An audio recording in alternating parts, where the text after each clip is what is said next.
গোমতী জেলার উদয়পুরে সামাজিক দায়বদ্ধতা ও মানবিক উদ্যোগের এক উজ্জ্বল দৃষ্টান্ত স্থাপন করল উদয়পুর পৌর পরিষদ। নির্বাচিত প্রতিনিধিদের দ্বিতীয় মেয়াদের চতুর্থ বর্ষপূর্তি উপলক্ষে রবিবার সকাল 11টায় রাজশ্রী কলাক্ষেত্র প্রাঙ্গণে আয়োজিত হয় এক মহৎ রক্তদান ও স্বাস্থ্য শিবির। সামাজিক দায়বদ্ধতা এবং মানবিক মূল্যবোধকে সামনে রেখে এই কর্মসূচি ঘিরে ছিল উৎসবমুখর পরিবেশ।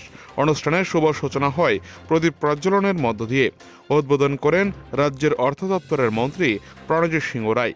তিনি তার বক্তব্যে বলেন, নির্বাচিত প্রতিনিধিরা এলাকার কাজে পাশাপাশি রক্তদান ও স্বাস্থ্য শিবিরে এগিয়ে আসার জন্য সাধুবাদ জানিয়েছেন। রক্তদান এক মহৎ দান।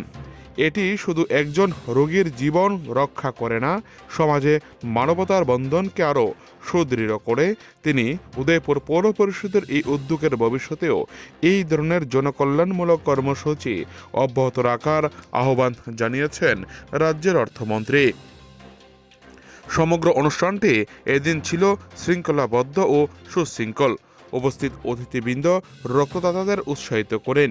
এই মানবিক কর্মসূচি উদয়পুরবাসীর মধ্যে ব্যাপক সাড়া ফেলেছে এবং সমাজে ইতিবাচক বার্তা পৌঁছে দিয়েছে বলে মনে করছে গোটা পৌর পরিষদ। উদয়পুর থেকে নিজস্ব প্রতিনিধির রিপোর্ট, টিভি 100 বাংলা। স্বাভাবিকভাবেই এই ধরনের আরবান ডেভেলপমেন্টে যারা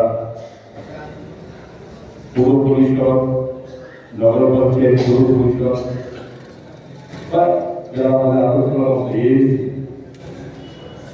এগুলো যেমন পঞ্চায়েত ডিসি শহরাঞ্চলে এই পৌর পরিষদের মাধ্যমে শহর এলাকার মানুষের কাছে তাদের সুখ দুঃখ, তাদের বিভিন্ন সমস্যা এবং সেগুলো যথাসময়ে সঠিকভাবে পালন করে ওই জায়গার সমস্ত ডেভেলপমেন্ট ওয়ার্ককে এগিয়ে নেওয়ার সবচেয়ে বড় ভূমিকা রাখে এই ধরনের আরবান বডিগুলো।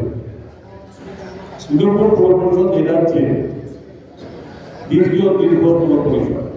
আমরা সকলে জানি যে ধর্মনগর পৌর পরিষদ 25 জন আসন বিশিষ্ট, যেখানে পৌর পরিষদ, এবং তারপরে উদয়পুর পৌর পরিষদ যেখানে 23 জন কাউন্সিলর সম্মিলিত এই পৌর পরিষদ। এবং স্বাভাবিকভাবে তাছাড়াও উদয়পুরে ঐতিহাসিক দিক থেকে শুরু করে বিভিন্ন দিক থেকে উদয়পুরের গুরুত্ব অন্যতম। আদাতি প্রতিষ্ঠানের পূর্ণভূমি এবং এই সড়কগুলি সবই সবই উদয়পুর পরিষদের মধ্যে অবস্থিত।